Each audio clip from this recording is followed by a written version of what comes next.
17h sur l'ensemble des réseaux synchronisés de Solo Média, le journal. Voici les principaux titres. La composition du nouveau gouvernement du président Bassirou Diomaye Faye dévoilée. Un gouvernement de 30 membres, dont 4 femmes. Il y a 18 entrants, 19 départs. 2 ministères ont été fusionnés. Il s'agit du ministère des Finances et du Budget d'une part et du ministère de l'Économie, du Plan et de la Coopération d'autre part. Ils ont donné naissance à un nouveau ministère, le ministère de l'Économie, des Finances et du Plan. Début d'hivernage dans certaines localités, les agriculteurs listent leurs préoccupations, des difficultés d'accès aux semences et aux intrants, ainsi que les incertitudes liées aux conditions climatiques. De nombreux producteurs s'inquiètent du bon déroulement de la prochaine campagne agricole. Vous entendrez l'un d'eux dans ce journal. En sport, le sélectionneur national Pape Thiaw a publié la liste des 26 lions retenus pour défendre les couleurs du Sénégal à la Coupe du Monde 2026.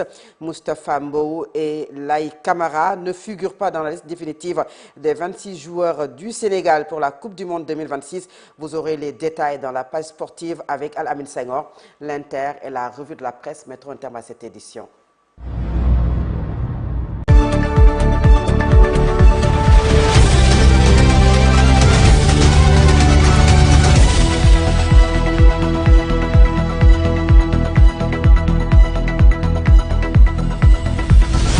Après 10 jours d'attente sur la nomination du nouveau gouvernement, le suspense a été de courte durée pour connaître les membres de la nouvelle équipe d'Al-Amin Lo. 15, 17, 18 plutôt, nouvelles têtes font leur entrée dans le gouvernement composé de technocrates pendant que d'autres conservent leurs postes initiaux.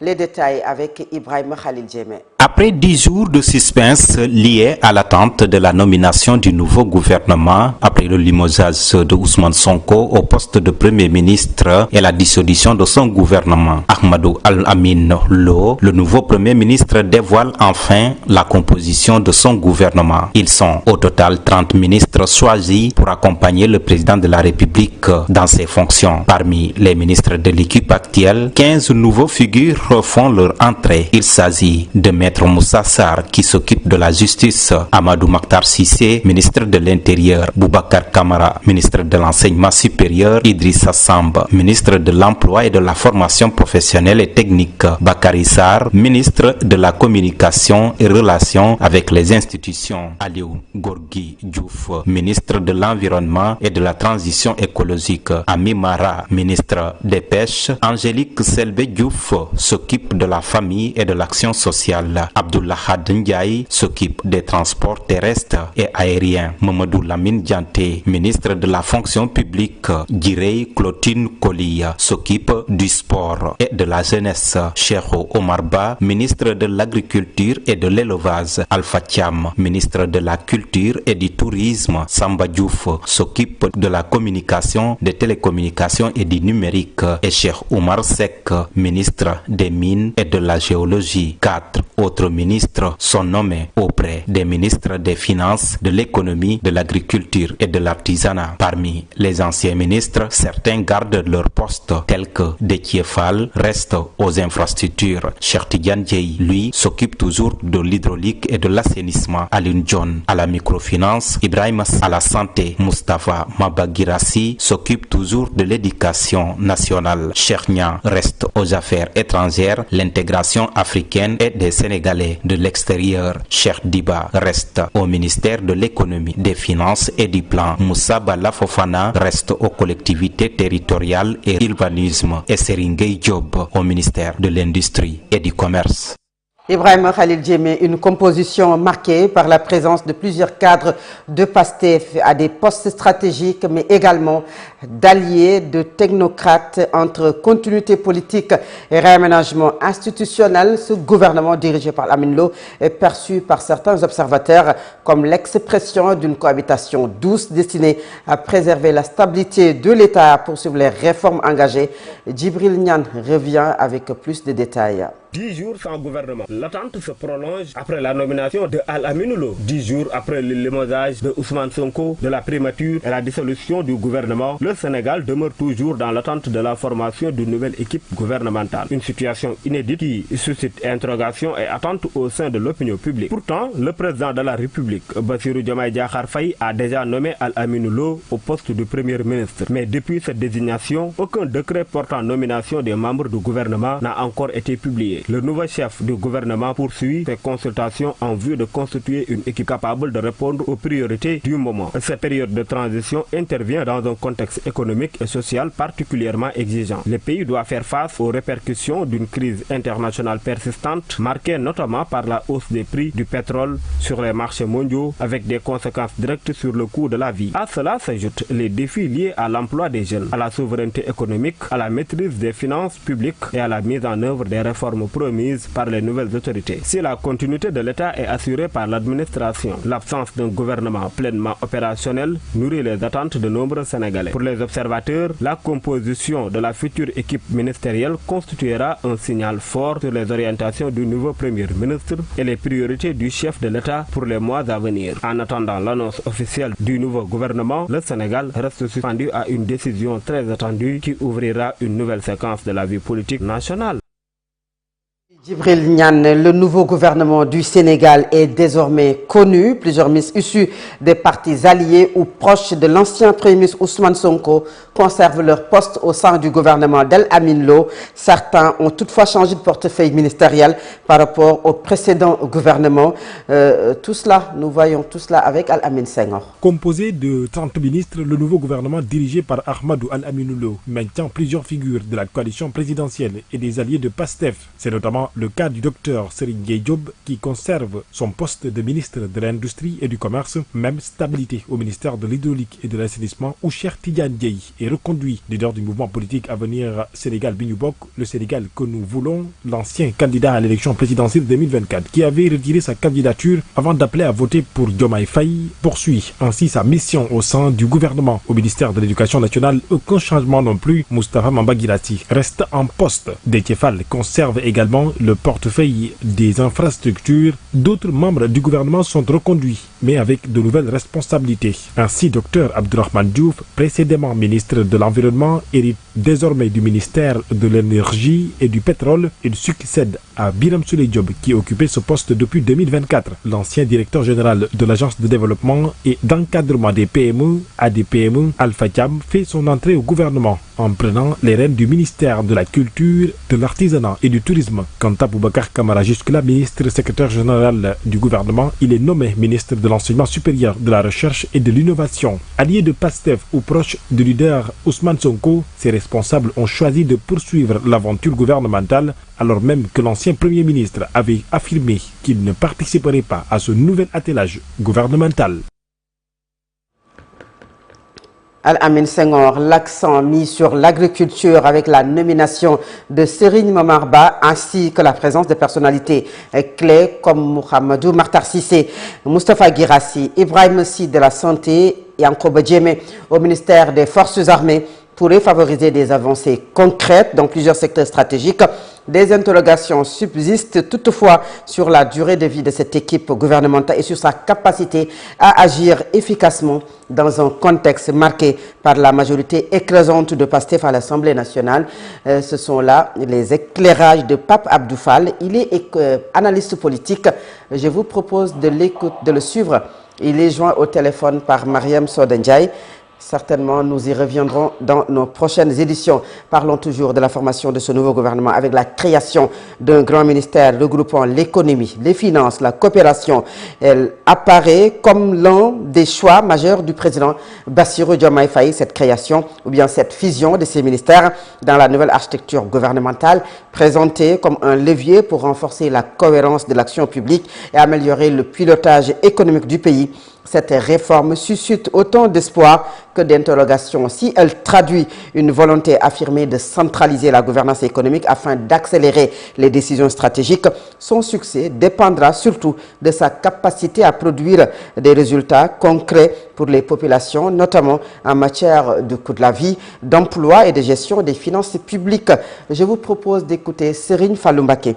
Il est économiste. Il est joint au téléphone par Mame Sokhna Dramé. Vision des ministères des Finances, du budget, de l'économie et de la coopération est, à mon avis, un choix stratégique fort du président Bassirou Diomaye Faye. L'objectif est de centraliser évidemment le pilotage économique de l'État pour gagner en cohérence, en efficacité, en rapidité dans l'action publique. Je considère que c'est une réforme qui peut permettre au Sénégal de parler d'une seule voix sur les questions économiques et d'améliorer la coordination entre les politiques budgétaires, économiques et les partenaires internationaux. Mais il faut rester lucide dans une vision administrative qui ne garantit pas automatiquement des résultats. Le véritable défi sera d'éviter les lourdeurs bureaucratiques et de transformer cette réorganisation en impact concret, surtout pour les Sénégalais, notamment sur le coût de la vie, de l'emploi et la gestion des finances publiques. En plus, politiquement, c'est une décision qui montre surtout une volonté du président Diomaye Faye d'imposer une gouvernance plus concentrée, mais aussi sur les orientations, mais aussi de mettre en œuvre la vision du Sénégal 2050 qu'il a mise en place depuis son accession au pouvoir en 2024. Et en plus bref, les députés de l'opposition annoncent avoir saisi le Conseil constitutionnel d'un recours en annulation de la décision du bureau de l'Assemblée nationale de réintégrer le député Ousmane Sonko.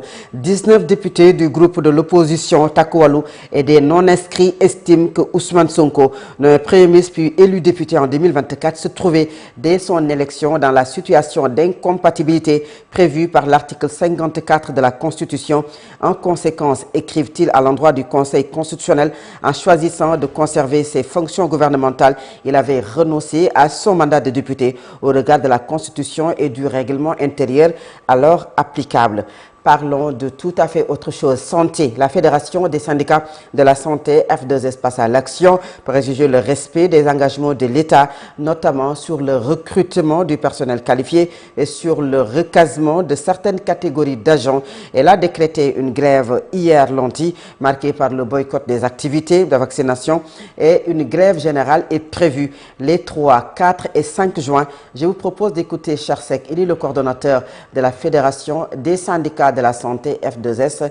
Il est joint au téléphone par Sira Béatrice Ndione. Sur le recrutement, nous pensons qu'avec le déficit de 18 000 agents dans le secteur de la santé et de l'action sociale, l'État s'était engagé à résorber ça sur 5 ans et de faire un recrutement spécial en 2025, ce qui n'a pas été respecté. En 2026, au lieu des 3 500, ils nous ont dit 2 500. Mais parmi ces 2 500, nous avions dit, compte tenu du fait que le véritable problème concerne le personnel de soins, au lieu de faire des recrutements où on nous dit vouloir recruter 500 autres personnels administratifs, ce n'est pas la priorité pour nous. On a besoin de médecins, d'infirmiers, de sages-femmes, en tout cas du personnel qualifié. En dehors de ce recrutement, nous pensons qu'il faut d'abord régulariser ceux qui ont accepté de servir leur pays et qui sont dans les régions les plus reculées depuis plus de 10 ans ou 15 ans, qui n'est pas du tout normal. Nous avons dû régulariser d'abord ces personnes avant de faire le reste sur la situation relative du moins au reclassement des infirmiers d'État et des sages-femmes. Même si nous reconnaissons qu'avec les techniciens supérieurs, les projets ont avancé, mais pour les infirmiers et les sages-femmes, il reste presque 6 000 personnes. Les autres concernent les carrières d'un personnel assistant infirmier, aides sociaux, techniciens en laboratoire. Nous entendons maintenir notre mot de grève à partir de ce lundi par le boycott de toute activité de vaccination jusqu'au lundi prochain. Une grève générale à partir du 3, le mercredi, jeudi 4 et vendredi 5. Nous sommes à l'orée de l'hivernage. Le mois de juin ravive les préoccupations des agriculteurs sénégalais entre attente des premières pluies, les difficultés d'accès aux semences et aux intrants, ainsi que les incertitudes liées au changement climatique. Les nouveaux producteurs s'inquiètent également du bon déroulement de la prochaine campagne agricole. Sur le terrain, les préparatifs s'intensifient, mais les défis restent nombreux pour espérer une saison productive. Ibrahima Diouf est agriculteur. Il est joint au téléphone par Khalifa Babacar Fall. Nous sommes très inquiets pour les préparatifs de l'hivernage. Habituellement, au mois de juin, les intrants sont déjà disponibles pour permettre aux agriculteurs de s'organiser. Mais cette année, ce n'est toujours pas le cas. Or, une campagne agricole ne se prépare pas en un mois. Nous avons besoin des intrants à temps pour pouvoir travailler dans de bonnes conditions. Les agriculteurs sont très inquiets face à l'absence de leur ministre de tutelle sur les questions qui concernent le secteur. Nous demandons au gouvernement de faire davantage d'efforts et d'associer les producteurs aux prises de décision. Les agriculteurs sont les premiers concernés et leur implication est indispensable pour relever les défis du monde rural. Nous interpellons le président de la République afin qu'il apporte des solutions aux nombreux problèmes auxquels sont confrontés les agriculteurs. Nous avons besoin d'un accompagnement plus soutenu de l'État pour accéder aux intrants, améliorer les conditions de production et réussir la prochaine campagne agricole. C'est Ibrahima Thiam, ces propos sont traduits par Djibril Nian. Nécrologie avec le rappel à Dieu du professeur Moustapha Kassé. Il est décédé hier à Dakar à l'âge de 85 ans. L'homme était doyen honoraire de la FASEC, la faculté des sciences économiques et de gestion de l'université Cheikh Anta Diop de Dakar. Il était un éminent économiste. Moustapha Kassé a été aussi conseiller spécial chargé du NEPAD auprès du président de la République du Sénégal, président coordonnateur des jurys du concours d'agrégation du CAMES en sciences juridiques, politiques, économiques et de gestion. L'université Cheikh Anta Diop de Dakar, dans un texte publié sur les réseaux sociaux, évoque le souvenir d'un chercheur prolifique et intellectuel engagé aux travaux qui ont profondément marqué la réflexion économique africaine.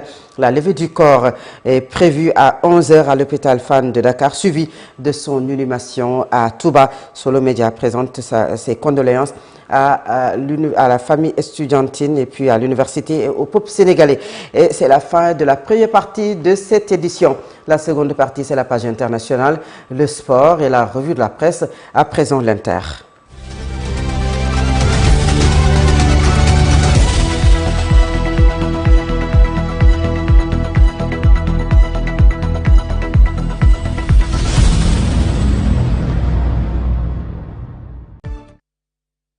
Internationale nous mène en République démocratique du Congo où c'est la fin de la visite du directeur de l'Organisation mondiale de la santé Tedros Ghebreyesus a quitté Kinshasa. C'était hier au soir après un déplacement de plusieurs jours dans ce pays dont l'Est fait face à une épidémie d'Ebola. Le patron de l'OMS qui est notamment rendu à Bunia, capitale provinciale, épicentre de la maladie, a visité un nouveau centre de traitement et rencontré les premiers patients guéris d'Ebola. Avant de retourner à Genève, il a été reçu par le président Félix Tshisekedi. La rencontre d'ailleurs entre le président Félix Tshisekedi et le patron de l'OMS a duré 1 heure au palais de l'Union africaine, l'un des sièges du pouvoir ici dans la capitale congolaise. L'occasion pour le directeur de l'OMS de rappeler l'expertise de la RDC dans la gestion d'Ebola. Et selon une source proche de la présidence congolaise, l'entretien s'est surtout concentré autour du déplacement du patron de l'OMS, épicentre de l'épidémie. Et les ministres de la Santé des 8 pays membres de la communauté Afrique de l'Est se sont réunis hier et la rencontre va se continuer aujourd'hui pour tenter d'harmoniser leur réponse à l'épidémie d'Ebola dont l'épicentre se trouve à Uturu, c'est dans l'Est de la RDC. Un rendez-vous dont la temporalité interroge puisqu'il intervient plus de 2 semaines après la déclaration officielle de la maladie et qu'aujourd'hui les pays de la communauté d'Afrique de l'Est disent avoir déjà activé plusieurs mécanismes techniques de coordination et de surveillance sanitaire.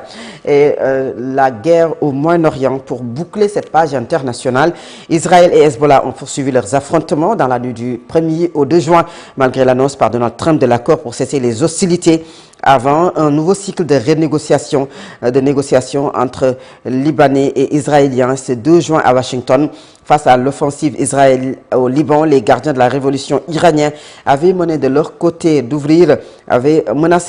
d'ouvrir de nouveaux fronts. Hier, le secrétaire général de l'ONU a recommandé de maintenir les troupes onusiennes au Liban après le départ fin 2026 de la force de maintien de la paix actuelle. À présent, c'est la page sportive.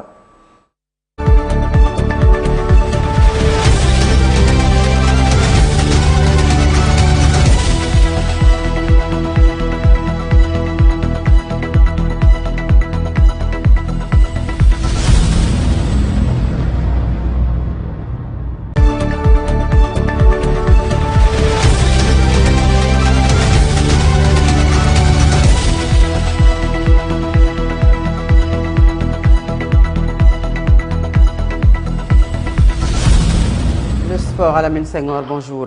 Merci. Bonjour à vous, Fatou Ndiaye. Bonjour à toutes et à tous. Coupe du Monde 2026, le Sénégal connaît ses commandos pour la campagne des États-Unis. Oui, vous l'avez dit, le Sénégal a connu donc désormais, bien entendu, les 26 joueurs qui joueront donc la Coupe du Monde 2026, puisque le coach Pape Thiaw et son staff ont publié cette liste donc hier tard dans la nuit, et donc hier au Sénégal.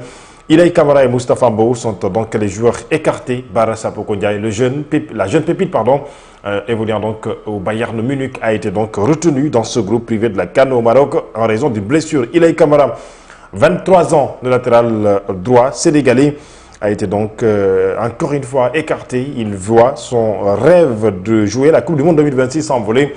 Un coup dur pour un jeune qui espérait retrouver les Lions sur la scène internationale. Ilaï Kamara, aussitôt donc après, a réagi sur sa page Instagram. Je cite, tu n'échoues vraiment pas ou tu n'échoues vraiment que lorsque tu arrêtes d'essayer.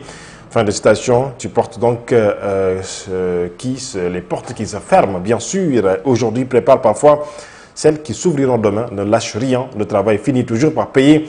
Courage, bien sûr, a donc publié. De l'autre côté, donc, d'autres joueurs qui ont donc réagi à l'élimination de Ilaï Kamara. Moustapha Mbow se voit également écarté de cette liste. Le défenseur de Paris FC a été donc, en tout cas éliminé par Pape Thiaw et son staff. Certainement, il paye les mauvais résultats de sa prestation lors du match amical Sénégal-Amérique. Rappelez-vous donc, dimanche dernier. Eh bien, sachez que parallèlement, donc, les deux joueurs sont rentrés. Ils ne vont donc pas jouer la Coupe du Monde 2026. Les 26 joueurs qui sont retenus au gardien de but, presque, dirait-on en tout cas, les gardiens qui sont à l'accoutumée, donc retenus par Pape Thiaw, Edouard Mendy, et de l'autre côté, vous voyez donc sur la liste des Lions du Sénégal, Mory Diaw ainsi que Yervan Diouf. Et toujours sur cette liste, Kalidou Koulibaly, le capitaine de l'équipe nationale du Sénégal, reste toujours dans ce groupe, parallèlement, et bien Moussa Niakhaté, Mamadou Sarr, Abdoulaye Seck et Krépin Diatta, Antoine Mendy, Ismaïla Jakobs, El Hadji Malick Diouf. Et pour les milieux de terrain, Idrissa Gana Gueye, Lamine Camara, Pape Alassane Gueye, Bara Sapoko Ndiaye qui fait son entrée officielle dans cette équipe nationale du Sénégal, Habib Diarra, Pape Makhtar Sarr, Pathé Ismaïla Ciss. Et pour les attaquants, il y a Sadio Mané, la star de l'équipe nationale du Sénégal, bien sûr, qui participera à cette Coupe du Monde, la deuxième pour lui, puisqu'il avait raté donc la Coupe du Monde Qatar 2022. Ismaïla Sarr, Iliman Ndiaye, Ibrahim Mbaye, Hassan Diao, Bamba Dian, Chérif Ndiaye et Nicolas Jackson. Voici donc Fatou Abdou, les 26 commandos qui sont chargés désormais, en tout cas, à aller en mission pour nous apporter la Coupe du Monde 2026. Et bonne chance à nos Lions du football. Jour de match également pour le Sénégal. L'équipe nationale joue la finale de la CAN U17 ce soir. Oui, c'est donc ce soir à partir de 19h au Maroc. L'équipe nationale du Sénégal défiera en quelque sorte donc la Tanzanie, une finale qui va donc certainement être âprement disputée, puisque quand on voit bien sûr le parcours de la Tanzanie qui a éliminé l'Égypte et éliminé également l'Algérie, on sait forcément que l'équipe de la Tanzanie nourrit des ambitions. Eh bien, ce sera donc face à l'équipe du Sénégal, ce sera à 20h au niveau donc du Maroc, 19h au Sénégal, au stade Moulay El Hassan Araba au Maroc. Le Sénégal, eh bien, s'il remporte cette Coupe d'Afrique U17, fera donc un back-to-back. Bonne chance à l'équipe nationale du Sénégal. Mais pour parler toujours donc de cette CAN U17, sachez que l'équipe marocaine a terminé à la 4e place de la Coupe d'Afrique des U17 après la défaite face à son homologue égyptien sur le score de 2-0, puisque le match de classement s'est donc disputé hier lundi. L'Égypte s'empare donc de la médaille de bronze. Quant au Maroc, le pays termine à la 4e position du classement des U17. C'est la fin de cette page sportive, Fatou Abdoulaye. Merci beaucoup, Alamine Senghor, et nous restons bien sûr avec vous pour le dernier point de cette édition, et c'est la revue de la